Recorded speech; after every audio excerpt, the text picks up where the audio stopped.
إن الحمد لله نحمده ونستعينه ونستغفره ونعوذ بالله من شرور أنفسنا ومن سيئات أعمالنا من يهد الله فلا مضل له ومن يضلل فلا هادي له وأشهد أن لا إله إلا الله وحده لا شريك له وأشهد أن محمدا عبده ورسوله أما بعد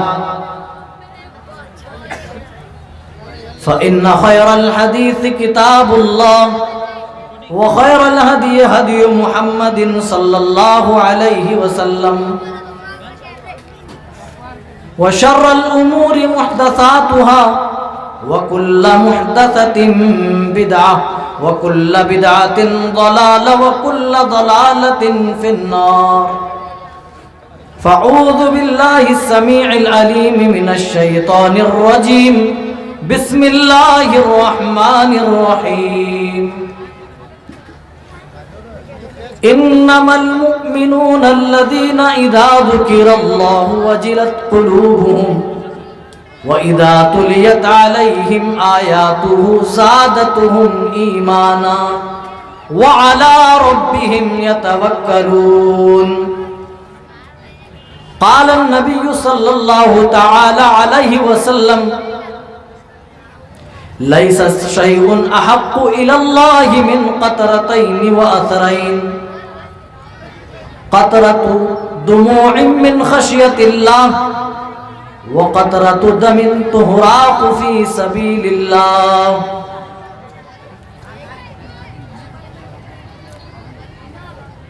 جناب ناظم جلسہ و صدر جلسہ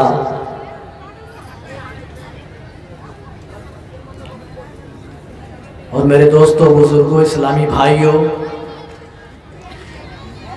اور سائیڈ میں بیٹھی ہوئی اسلامی مائیں اور بہنیں، آپ کا یہ پروگرام جو اپنی کامیابیوں کی طرف گامزن ہے، اس کے کامیاب کرانے میں جہاں علماء کرام کی بڑی محنت اور قربانیاں رہی ہیں، وہیں پر منتظمین جلسہ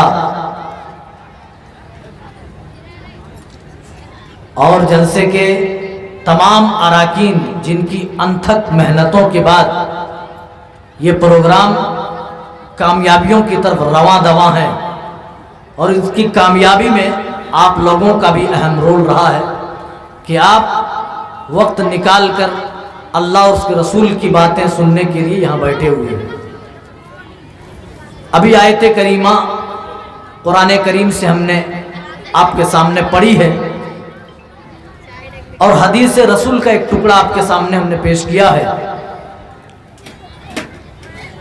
انشاءاللہ آپ کے بیچ کتاب و سنت کی روشنی میں اپنی ٹوٹی پھوٹی زبان میں کچھ باتیں رکھنے کی کوشش کروں گا، ساتھ میں دعا کروں گا کہ بارے اللہ ہمیں حق بات کہنے کی توفیق عنایت فرما اور کہنے والے اور سننے والے کو عمل کرنے کی توفیق دے، آمین۔ یہ ہمارے لیے بڑی خوش نصیبی کی بات ہے کہ اتنے بڑے جلسے کے اندر ہم جیسے ناچیز ایک طالب علم کو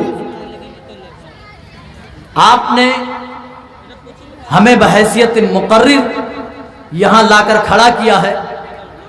ہم آپ کے ممنون و مشکور ہیں کہ آپ نے ہمیں اس لائق سمجھا کہ ہم آپ کے بیچ کتاب و سنت کی روشنی میں کچھ باتیں سنا سکیں، قبل اس کے کہ جو آیت کریمہ اور حدیث رسول ہم نے پڑھی ہے اس سے متعلق کچھ باتیں میں عرض کروں، آپ کو بتاؤں چاہتا ہوں۔ اس سے متعلق نظم کے چند اشعار آپ کی خدمت میں پیش کرتا ہوں۔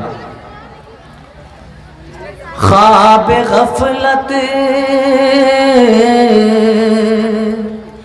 خواب غفلت میں سوئے ہوئے مومنوں، خواب غفلت میں سوئے ہوئے مومنوں،